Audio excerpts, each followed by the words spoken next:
माना जाता है कि देश में लगभग 20% आबादी जनरल है, 25% शेड्यूल कास्ट एससी और इसी तरह अनुमान यह है कि शेड्यूल ट्राइब्स की करीब करीब 9% आबादी है और 36% के आसपास ओबीसी जाति है।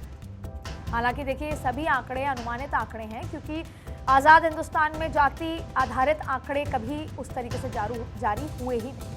अब देखिए 2010 में यूपीए के दलों ने जाति जनगणना कराने की मांग की और इससे पहले मई 2010 में आरजेडी, सपा, डीएमके, जेडीयू और ओबीसी समुदाय से आने वाले बीजेपी के कुछ सांसदों ने जाति जनगणना कराने की मांग भी की थी। इन दलों की इस मांग पर तत्कालीन गृह मंत्री पी चिदम्बरम ने संसद को बताया कि जाति जनगणना कराने में लॉजिस्टिक्स से जुड़ी कई दिक्कतें हैं, कई तरह की पेचीदगियां और व्यवहारिक दिक्कतें हैं।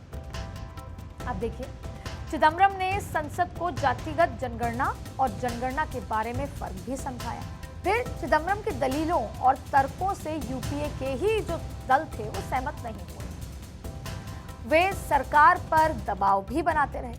उनका यह दबाव रंग लाया और फिर मनमोहन सिंह की सरकार ने वित्त मंत्री प्रणब मुखर्जी की अगुवाई में जीओएम यानी एक मंत्री समूह का गठन भी किया और इस मंत्री समूह को जिम्मेदारी दी गई थी कि वो ये देखें कि जाति जनगणना कराया जा सकता है कि नहीं कराया जा सकता। और इस सुझाव पर कैबिनेट ने सितंबर 2010 में अलग से एक सामाजिक आर्थिक जाति जनगणना कराने का फैसला किया।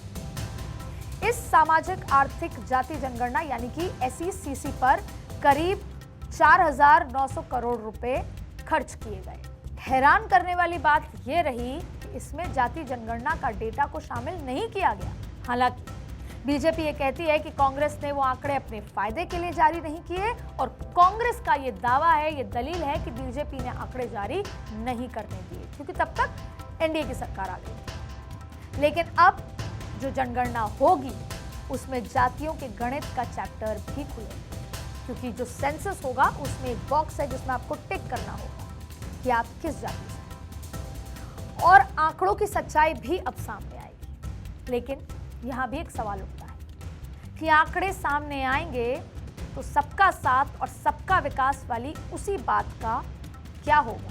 2011 की जनगणना के अनुसार देश में 121 सीआर यानी 121 करोड़ की आबादी है, जिसमें 79.79% हिंदू थे, 14.22% मुस्लिम, 2.29% ईसाई, 1.72% सिख और 0.69% बौद्ध और 0.36% जैन धर्म के लोग थे। लेकिन जब इस आंकड़े को जातियों में बांटा जाता है तो बहुत कुछ बदल जाता है। हिंदुओं में 28% जनरल, 25% एससी, 10% एसटी और 36% के आसपास ओबीसी निकल कर आ जाते हैं। और इसी तरह मुस्लिम आबादी में जनरल 46% था, 4% एससी, 3% एसटी और 43% के आसपास ओबीसी मिल जाते हैं। अब ईसाइयों की बात कर लें।